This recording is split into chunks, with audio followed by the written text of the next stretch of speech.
Funding for this program is provided by. Additional funding provided by.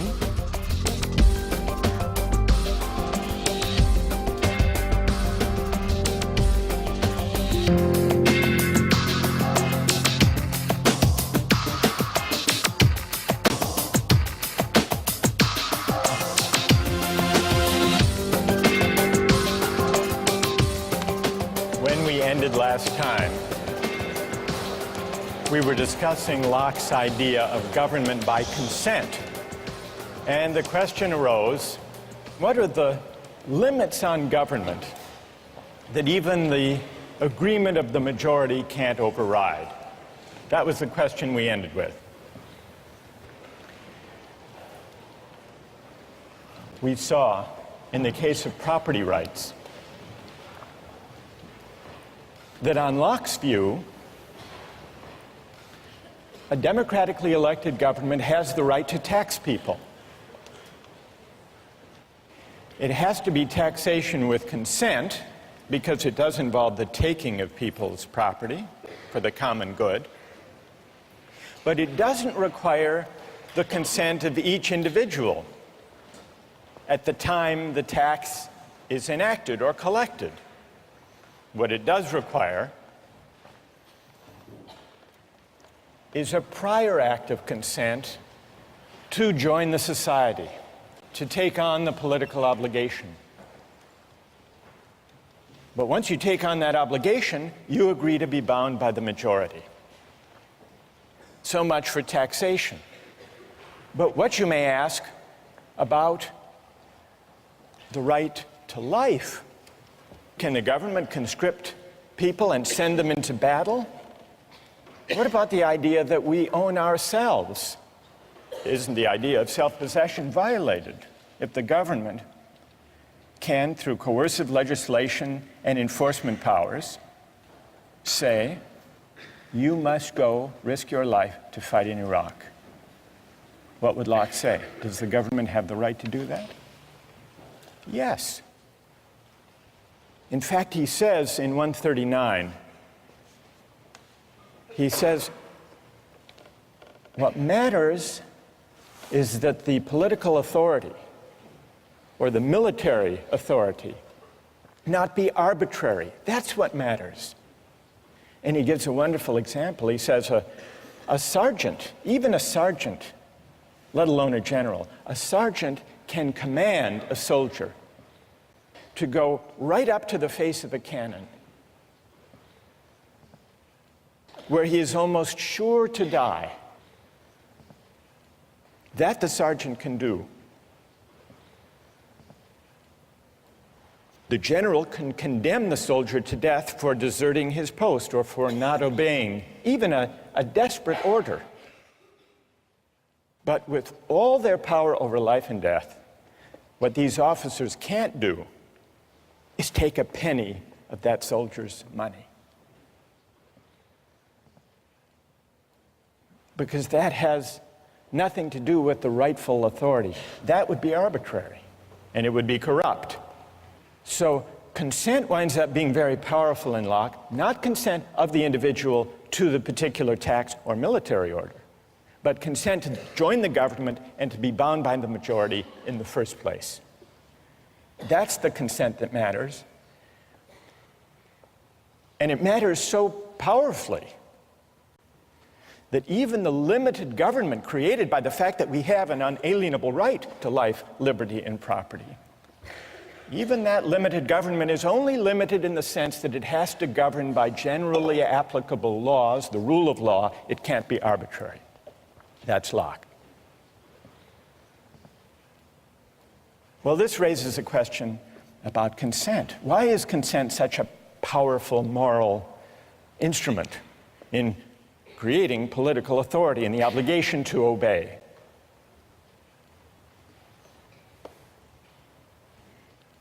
Today we begin to investigate the question of consent by looking at a concrete case, the case of military conscription.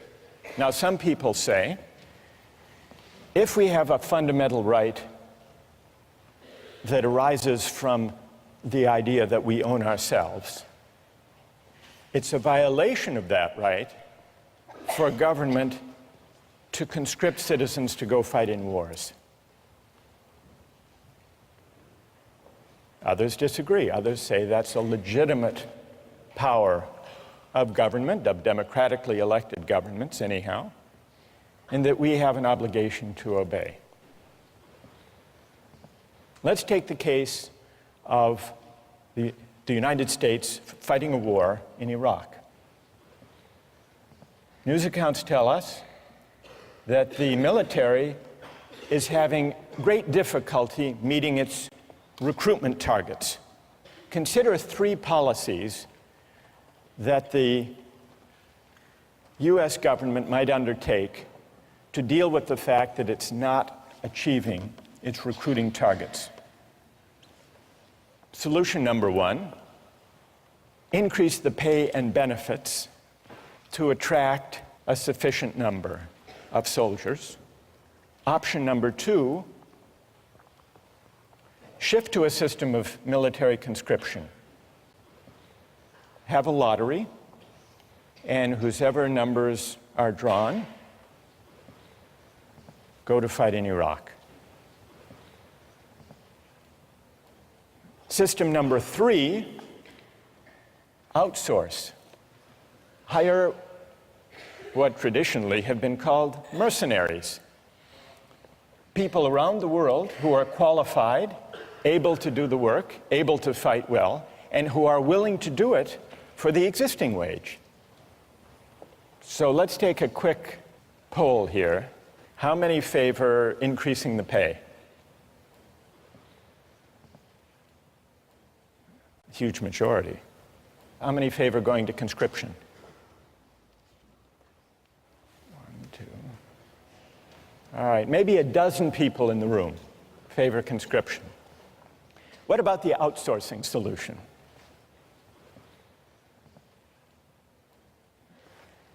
Okay, so there may be, 2-3 dozen. During the Civil War, the Union used a combination of conscription and the market system to fill the ranks of the military to fight in the Civil War. It was a system that began with conscription, but if you were drafted and didn't want to serve, you could hire a substitute to take your place. And many people did. You could pay whatever the market required in order to find a substitute. People ran ads in newspapers, in the classified ads, offering $500, sometimes $1,000 for a substitute who would go fight the Civil War in their place. In fact, it's reported that Andrew Carnegie was drafted and hired a substitute to take his place for an amount that was a little less than the amount he spent in a year on fancy cigars. Now, I want to get your views about the Civil War system. Call it the hybrid system, conscription but with a buyout provision. How many think it was a just system? How many would defend the Civil War system? Anybody? 1? Anybody else? 2, 3, 4, 5. How many think it was unjust? Most of you don't like the Civil War system. You think it's unjust. Let's hear an objection. Why don't you like it? What's wrong with it? Yes. Well, by paying $300 for to be exempt one time around, you're really putting a price on on valuing human life. And we established earlier that's really hard to do. So they're trying to accomplish something that really isn't feasible. Good. So paying someone $300 or $500 or $1,000 You're basically saying that's what their life is worth to you. That's what their life is worth. It's putting a dollar value on life. That's good. And what's your name? Liz. Liz. Well, who has an answer for Liz? You defended the Civil War system. What do you say? If you don't like the price, then you have the freedom to not be sold or hired. So it's completely up to you, and I don't think it's necessarily putting a specific price on you. And if it's done by himself, I don't think there's anything necessarily morally wrong with that. So the person who takes the $500, let's say, he's putting his own price on his life, or on the risk of his life, Right. and he should have the freedom to choose to do that. Exactly. What's your name? Jason? Jason, thank you. Now we need to hear from another critic of the Civil War system. Yes. It's a kind of coercion almost to people who have lower incomes. For Carnegie, he can totally ignore the draft. $300 Right. is, irrelevant in terms of his income. For Right. someone of a lower income, they're essentially being coerced to be drafted, or, it's probably they're not able to find a replacement. Or Tell me your name. Sam. Sam. All right, so you say, Sam, that when a poor laborer accepts $300 to fight in the Civil War, he is in effect being coerced by that money given his economic circumstances. Whereas Carnegie can go off, pay the money, and not serve. All right, I want to hear if someone has a reply to Sam's argument that what looks like a free exchange is actually coercive. Who has an answer to Sam? Go ahead. I'd actually agree with him in saying You that... agree with Sam? I agree with him in saying that it is coercion in the sense that it robs the individual of his ability to reason properly. Okay, and what's your name? Raul? All right, so Raul and Sam agree that what looks like a free exchange, free choice, voluntary act, is actually, it involves coercion. It's profound coercion of the worst kind because it falls so disproportionately upon one segment of the society. Good. All right. So Raul and Sam have made a powerful point. Who would like to reply? Who has an answer for Sam and Raul? Go ahead. I don't think that these drafting systems are really terribly different from, all volunteer army sort of recruiting strategies. The whole idea of, having benefits and pay for joining the army is, sort of a coercive strategy to get people to join. It is true that military volunteers come from disproportionately, lower economic status, and also, from certain regions of the country where you can use like the patriotism to try and coerce people to feel like it's the right thing to do to volunteer and go over to Iraq. And tell me your name. Emily. All right, Emily says, and Raul, you're going to have to reply to this, so get ready. Emily says, fair enough, there is a coercive element to the Civil War system when the laborer takes the place of Andrew Carnegie for $500. Emily concedes that. But she says, if that troubles you about the Civil War system, shouldn't that also trouble you about the volunteer army today? And before you answer, how did you vote on the first poll? Did you defend the volunteer army? I didn't vote. You didn't vote? No. By the way, you didn't vote. Did you sell your vote to the person sitting next to you? No. All right. So what would you say to that argument? I think that the circumstances are different in that there was conscription in the Civil War. There is no draft today. And I think that the volunteers for the Army today have a more profound sense of patriotism that is of an individual choice than those who were forced into the military in the Civil War.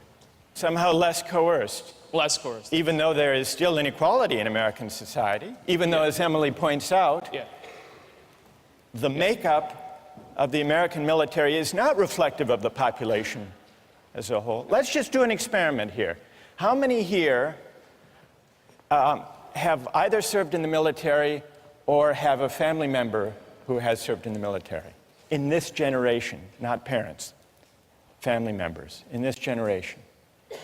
And how many have neither served nor have any brothers or sisters who have served? Does that bear out your point, Emily? All right, now we need to hear from, most of you defended the idea of the all-volunteer military, overwhelmingly. And yet, overwhelmingly, people considered the Civil War system unjust. Sam and Raul articulated reasons for objecting to the Civil War system. It took place against a background of inequality, and therefore the choices people made to buy their way into military service were not truly free, but at least partly coerced. Then Emily extends that argument in the form of a challenge. All right, everyone here who voted in favor of the all-volunteer army should have to explain, well, what's the difference in principle?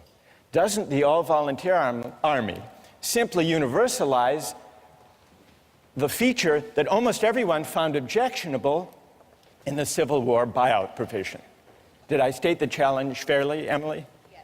Okay, so we need to hear from a defender of the all-volunteer military who can address Emily's challenge. Who can do that? Go ahead. The difference between the Civil War system and the all-volunteer army system is that in the Civil War, you're being hired not by the government, but by an individual. And as a result, different people who get hired by different individuals get paid different amounts. In the case of the all-volunteer army, everyone who gets hired is hired by the government and gets paid the same amount. It's precisely the universalization of essentially paying your service, you're paying your way into the army, that makes the all-volunteer army just. Emily? I guess I'd frame the principal difference slightly differently. On the all-volunteer army, it's possible for somebody to just, step aside and not really think about, the war at all. It's possible to say, well, I don't need the money. I don't need to have an opinion about this. I don't need to, feel obligated to take my part and defend my country. With a coercive system, with an explicit draft, then, there's the threat, at least, that every individual will have to make some sort of decision regarding military conscription, and perhaps in that way it's more equitable. It's true that Andrew Carnegie might not serve in any case, but in one, he can completely step aside from it, and the other there's some level of responsibility. While you're there, Emily, so what system do you favor? Conscription? I would be hard-pressed to say, but I think so, because it makes the whole country feel a sense of responsibility for the conflict, instead of, having a war that's maybe ideologically supported by a few, but only if there's no, real responsibility. Good. Who wants to reply? Go ahead. So I was going to say that the fundamental difference between the all-volunteer army and then the army in the Civil War is that in the all-volunteer army, if you want to volunteer, that comes first, and then the pay comes after. Whereas in the Civil War system, the people who are accepting the pay aren't necessarily doing it because they want to. They're just doing it for the money first. What motivation beyond the pay do you think is operating in the case of the all-volunteer army? Like patriotism for the country. Patriotism. Well, what about and pay? a desire to defend the country. I mean, Right. there is some motivation in pay, but the fact that it's first and foremost an all-volunteer army will motivate them first, I think, personally.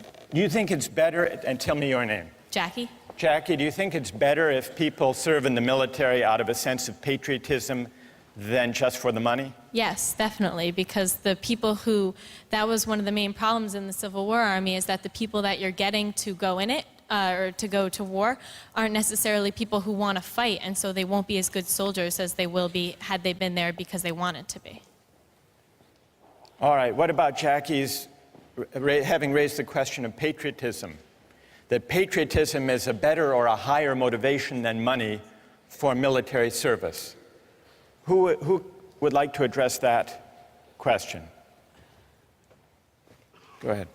Patriotism absolutely is not necessary in order to be a good soldier, because mercenaries can do just as good of a job as anyone who waves the American flag around and wants to defend what the government believes that we should do. Did you favor the outsourcing solution? Yes, sir. And all right, so let Jackie respond. What's your name? Philip. What about that, Jackie? So much for patriotism. If you've got someone whose heart is in it more than another person's, they're going to do a better job. When it comes down to the wire and there's like a situation in which someone has to put their life on the line, someone who's doing it because they love this country will be more willing to go into danger than someone who's just getting paid. They don't care. They've got the technical skills, but they don't care what happens because they have nothing invested in this country. There's another aspect, though. Once we get onto the issue of patriotism, if you believe patriotism, as Jackie does, should be the foremost consideration and not money, does that argue for or against the paid army we have now? We call it the volunteer army, though if you think about it, that's a kind of misnomer. A volunteer army, as we use the term, is a paid army. So what about the suggestion that patriotism should be the primary motivation for military service, not money? Does that argue in favor of the paid military that we have, or does it argue for conscription? And just to sharpen that point, building on Phil's case for outsourcing, if you think that the all-volunteer army, the paid army, is best because it lets the market allocate positions according to people's preferences and willingness to serve for a certain wage, doesn't the logic that takes you from a system of conscription to the hybrid Civil War system to the all-volunteer army, doesn't the idea of expanding freedom of choice in the market, doesn't that lead you all the way, if you follow that principle consistently, to a mercenary army? And then if you say no, Jackie says no, patriotism should count for something, doesn't that argue for going back to conscription, if by patriotism you mean a sense of civic obligation? Let's see if we can step back from the discussion that we've had and see what we've learned about consent as it applies to market exchange. We've really heard two arguments against the use of markets and exchange in the allocation of military service. One was the argument raised by Sam and Raul, the argument about coercion. The objection that letting the market allocate military service may be unfair and may not even be free if there's severe inequality in the society, so that people who buy their way into military service are doing so not because they really want to, but because they have so few economic opportunities that that's their best choice. And Sam and Raul say there's an element of coercion in that. That's one argument. Then there is a second objection to using the market to allocate military service. That's the idea that military service shouldn't be treated as just another job for pay because it's bound up with patriotism and civic obligation. This is a different argument from the argument about unfairness and inequality and coercion. It's an argument that suggests that maybe where civic obligations are concerned, we shouldn't allocate duties and rights by the market. Now, we've identified two broad objections. What do we need to know to assess those objections? To assess the first, the argument from coercion, inequality, and unfairness, Sam, we need to ask what inequalities in the background conditions of society undermine the freedom of choices people make to buy and sell their labor. Question number one.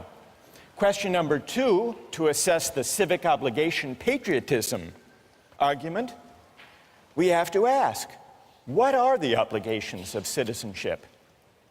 Is military service one of them or not? What obligates us as citizens? What is the source of political obligation? Is it consent, or are there some civic obligations we have, even without consent, for living and sharing in a certain kind of society? We haven't answered either of those questions, but our debate today about the Civil War system and the all-volunteer army has at least raised them, and those are questions we're going to return to in the coming weeks.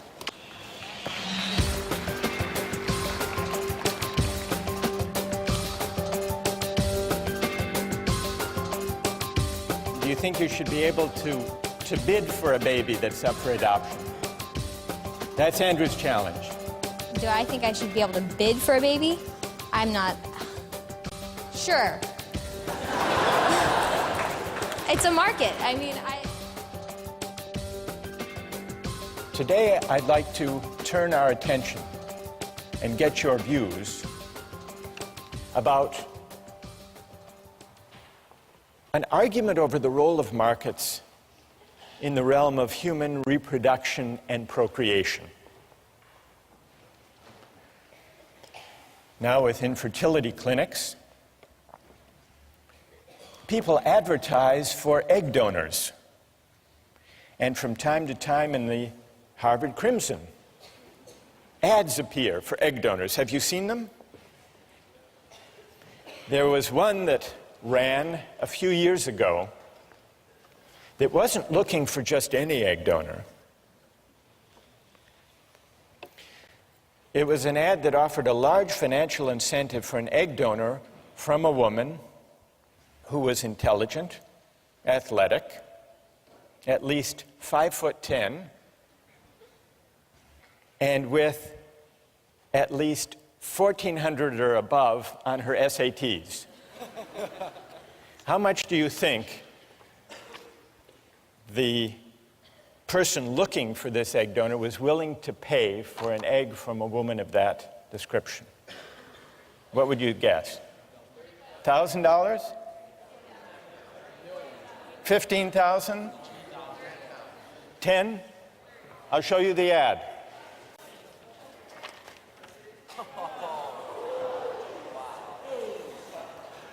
$50,000 for an egg, but only a premium egg. What do you think about that? Well, there are also sometimes ads in the Harvard Crimson and other college newspapers for sperm donors. So the market in reproductive capacities is an equal opportunity market. Well, not exactly equal opportunity. They're not offering $50,000 for sperm. But there is a company, a large commercial sperm bank, that markets sperm. It's called California Cryobank. It's a for-profit company. It imposes exacting standards on the sperm it recruits.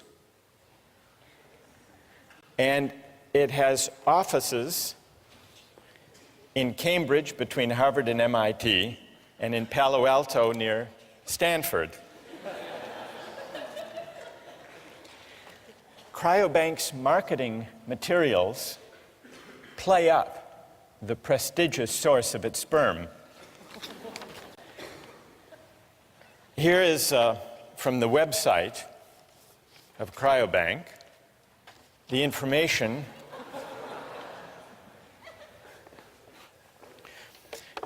Here they talk about the compensation.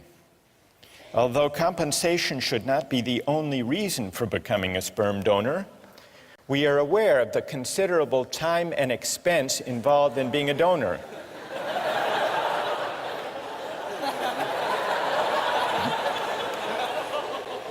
So, do you know what they offer? Donors will be reimbursed $75 per specimen, up to $900 a month if you donate 3 times a week. And then they add, we periodically offer incentives such as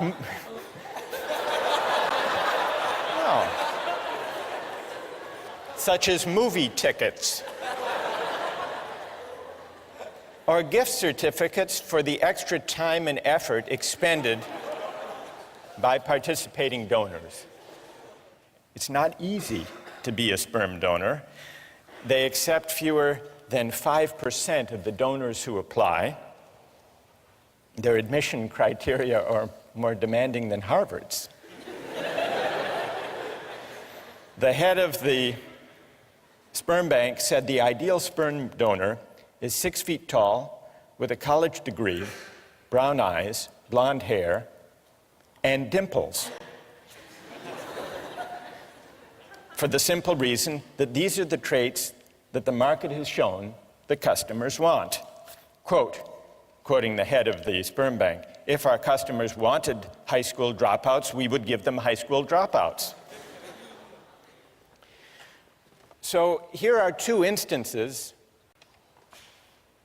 the market in eggs for donation and the market in sperm,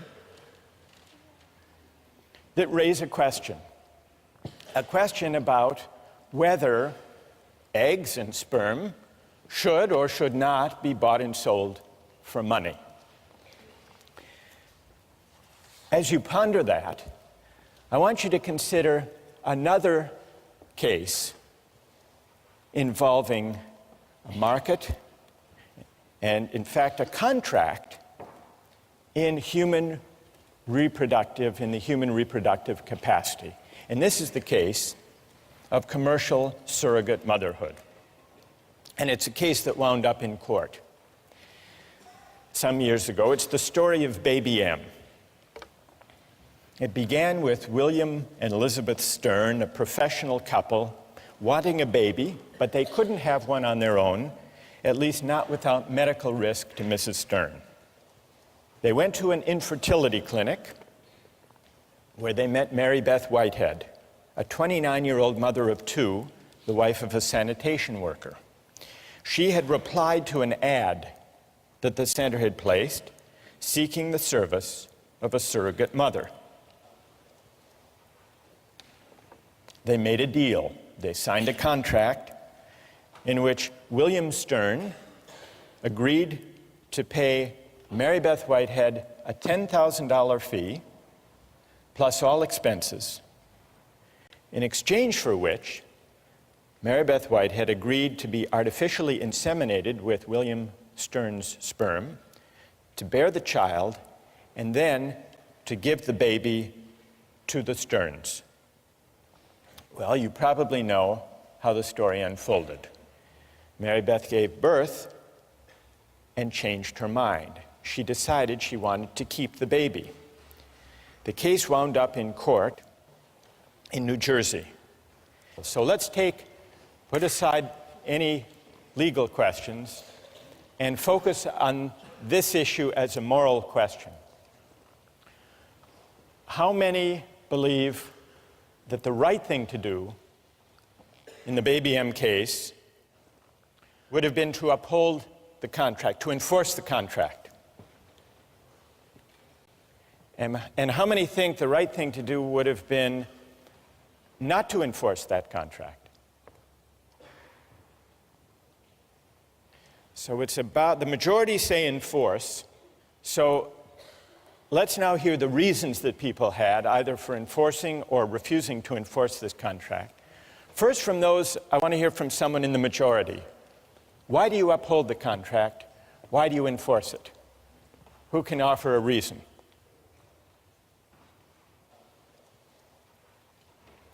Yes. Stand up. It's a binding contract. All the parties involved knew the terms of the contract before any action was taken. It's a voluntary agreement. The mother knew what she was getting into. All four intelligent adults, regardless of formal education, whatever. So it makes sense that if you know what you're getting into beforehand and you make a promise, you should uphold that promise in the end. Okay. A deal is a deal, in other words. Exactly. And what's your name? Patrick. Is Patrick's reason the reason that most of you in the majority favored upholding the contract? Yes? All right, let's hear now someone who would not enforce the contract. What do you say to Patrick? Why not? Yes. Well, I mean, I agree. I think contracts should be upheld when all the parties know all the information. But in this case, I don't think there's a way a mother, before the child exists, could actually know how she's going to feel about that child. So I don't think the mother actually had all the information. She didn't know the person that was going to be born and didn't know how much she would love that person. So that's my argument. So you would not, and what's your name? Evan Wilson. Evan says he would not uphold the contract because when it was entered into, the surrogate mother couldn't be expected to know in advance how she would feel. So she didn't really have the relevant information when she made that contract. Who else? Who else would not uphold the contract? Yes. I also think that a contract should generally be upheld, but I think that the child has an inalienable right to its actual mother, and I think that if that mother wants it, then that child should have the right to that mother. You mean the biological mother, not the adoptive mother? Right. And why is that? First of all, tell me your name. Anna? Anna. Why is that, Anna? Because I think that that bond that is created by nature is stronger than any bond that is created by, a contract. Good. Thank you. Who else? Yes. I disagree. I don't think that a child has an inalienable right to her biological mother. I think that adoption and surrogacy are both legitimate trade-offs. And I agree with the point made that it's a voluntary agreement. An individual made it. It's a voluntary agreement. And you can't apply coercion to this argument. You can't apply the objection from coercion to this argument. Correct. What's your name? Kathleen. Kathleen, what do you say to Evan that though there may not have been, Evan claimed that the consent was tainted not by coercion, but by lack of adequate information. She couldn't have known the relevant information, namely how she would feel about the child. What do you say to that? I don't think the emotional content of her feelings plays into this. I think in a case of law, in the justice of this scenario, her change of feelings are not relevant. If I give up my child for adoption and then I decide later on that I really want that child back, too bad. It's a trade-off. It's a trade-off that the mother has made. So a deal is a deal. You agree with Patrick? I agree with Patrick. A deal is a deal. Yes. Good. Yes. I would say that, though I'm not really sure if I agree with the idea that the child has a right to their mother, I think the mother definitely has a right to her child. And I also think that there are some areas where market forces shouldn't necessarily penetrate. I think that the whole surrogate mother area smacks a little bit of dealing in human beings. Seems dehumanizing, and it doesn't really seem right. So that's my main reasoning. And tell us your name. I'm Andrew. Andrew, what is dehumanizing about buying and selling the right to a child for money? What is dehumanizing about it? Well, because you're buying someone's biological right. I mean, you can't, in the law, as it's stated, you can't sell your own child. Like, were you to have a child, I believe that the law prohibits you selling it to another person or So selling it this is to like slavery. baby selling. Right. To a certain extent. I mean, though there is a contract with another person, you've made agreements and whatnot, there is an undeniable emotional bond that takes place between a mother and a child. And it's wrong to simply ignore this because you've written out something contractually. All right, you want to reply to Andrew? Stay there. You point out there's an undeniable emotional bond. I feel like in this situation, we're not necessarily arguing against adoption or surrogacy in itself. We're just sort of pointing out the emotional differences. Well, but wait, I mean, it's easy to break everything down to numbers and say, oh, we have contracts like you're buying and selling a car. But there are underlying emotions. I mean, you're dealing with people. I mean, these are not objects to be bought and sold. All right, what about Andrew's claim that this is like baby selling? I believe that adoption and surrogacy should be permitted. Whether or not I actually will partake in it is not really relevant, but I think that the government should give its citizens the rights to allow for adoption and surrogacy. But adoption is not, according to Is the law. adoption baby selling? Well, do you think you should be able to bid for a baby that's up for adoption?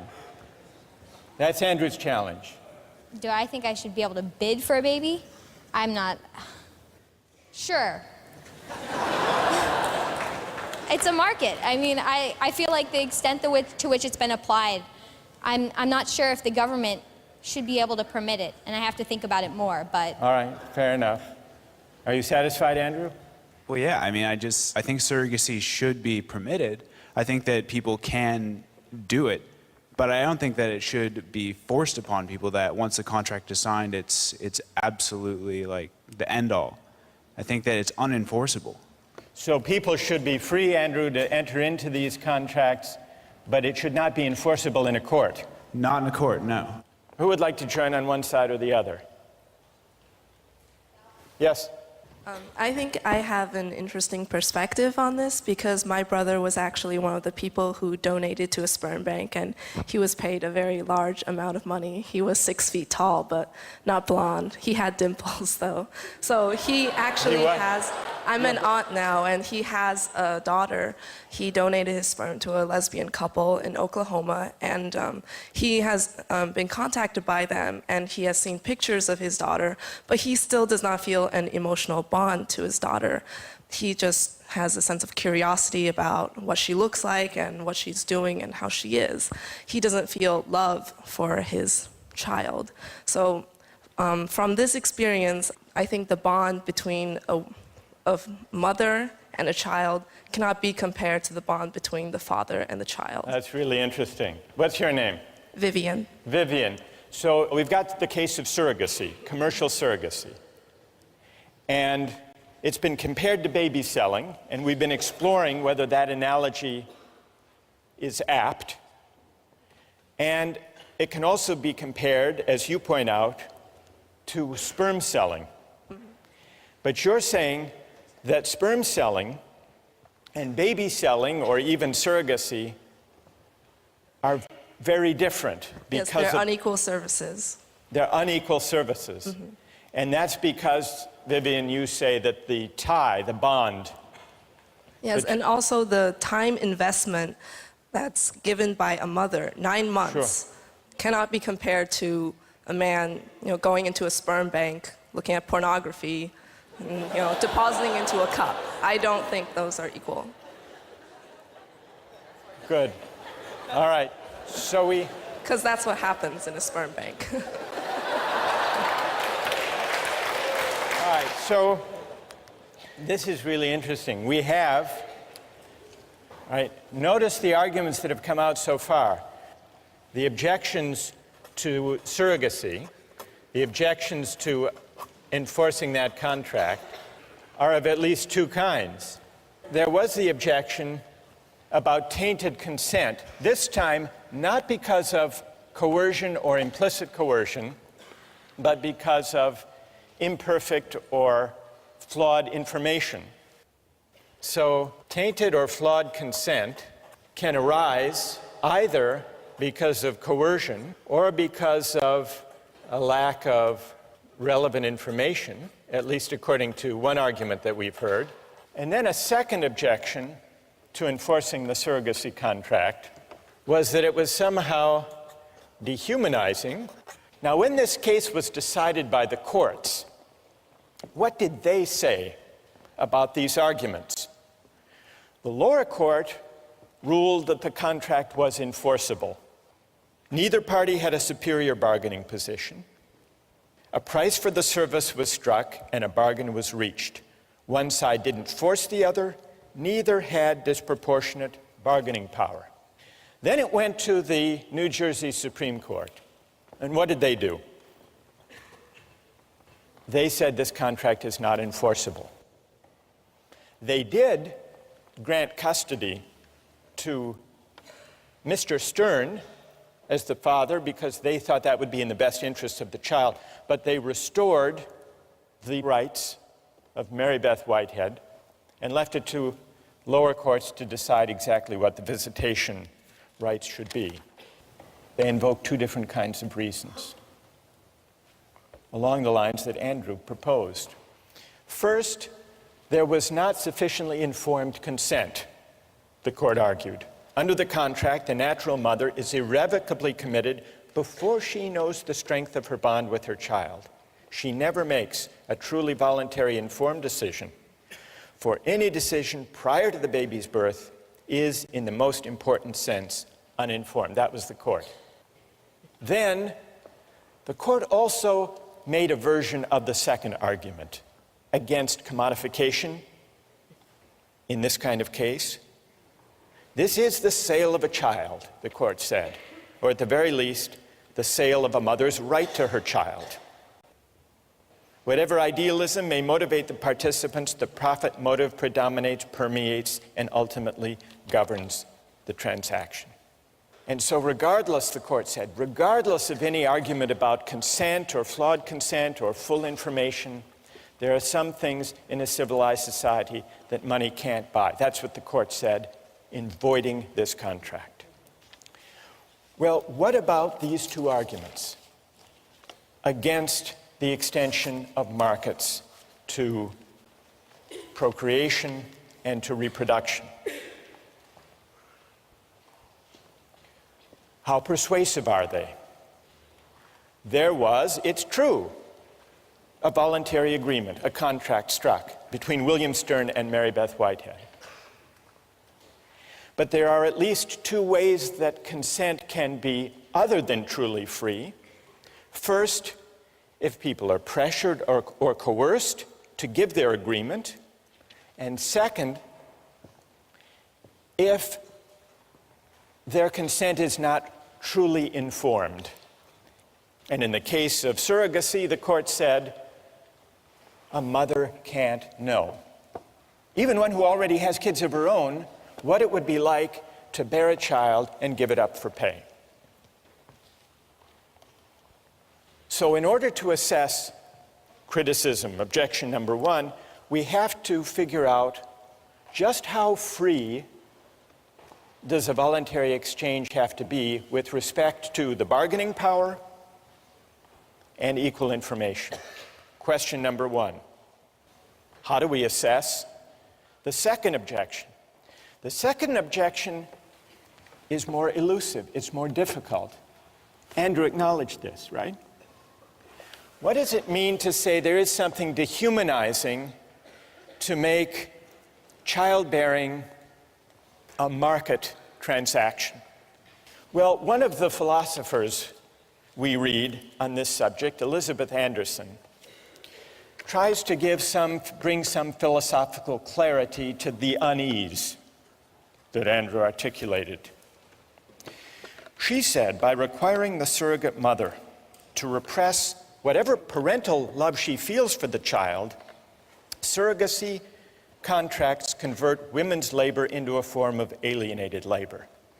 The surrogate's labor is alienated because she must divert it from the end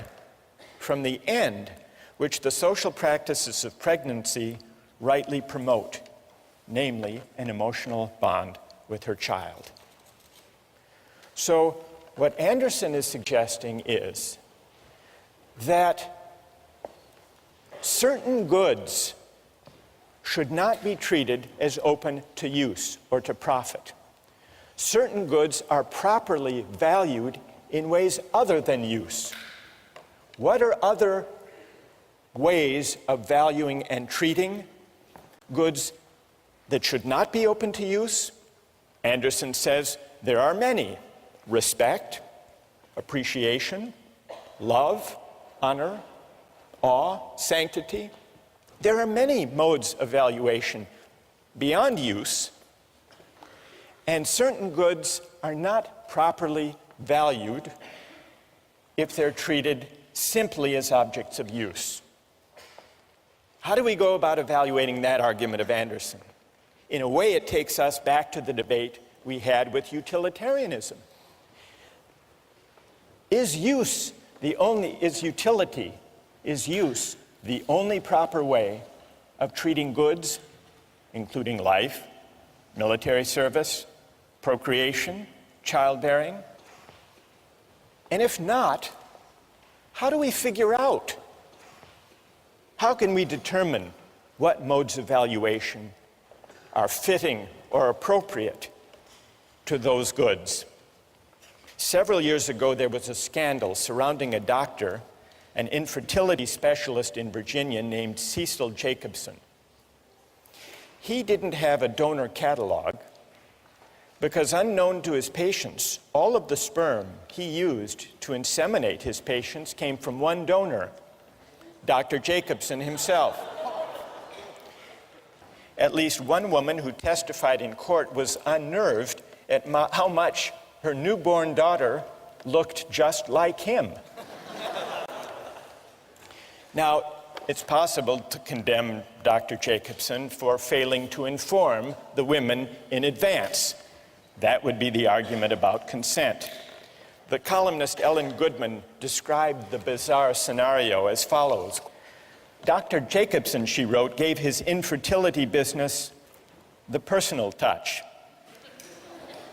But now the rest of us, she wrote, are in for a round of second thoughts about sperm donation. Goodman concluded that fatherhood should be something you do, not something you donate. And I think what she was doing, and what the philosopher Elizabeth Anderson is doing, and what Andrew was suggesting with his argument about dehumanization, is pondering whether there are certain goods that money shouldn't buy, not just because of tainted consent, but also perhaps because certain goods are properly valued in a way higher than mere use. Those, at least, are the questions we're going to pursue with the help of some philosophers in the weeks to come.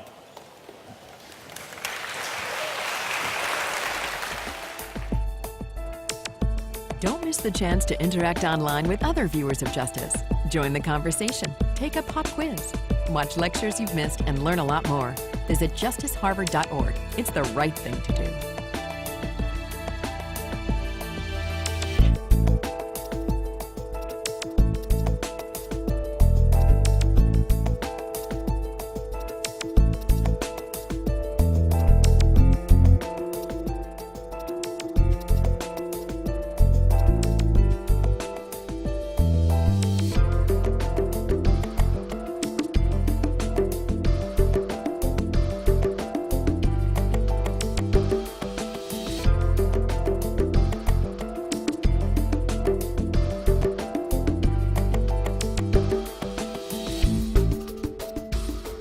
Funding for this program is provided by Additional funding provided by